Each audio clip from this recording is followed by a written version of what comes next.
5 مراحل العميل بيعدي.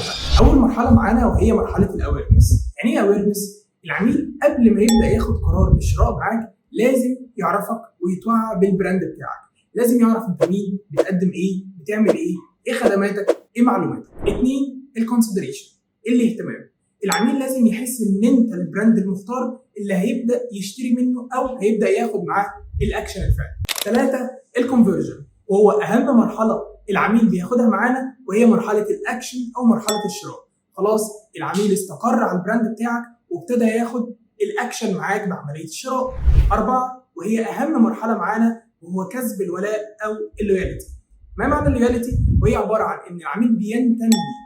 يعني ايه بينتمي؟ يعني انت لو ابتديت تنزل منتج تاني بيبدا ينتمي للبراند ويبدا ياخد اكشن على المنتج التاني.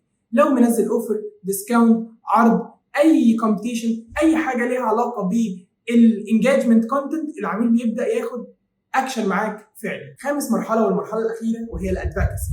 ما معنى الادفاكسي؟ هي عباره عن مرحله التأييد، ان العميل بيبدا يرشحك لغيره. يعني لو مرحله الريكومنديشنز او الجود ريفيو اللي احنا بنشوفها على السوشيال ميديا، العميل لما يبدا يعمل الريفيو الايجابي ده وهو بيكون في مرحله الادفاكسي.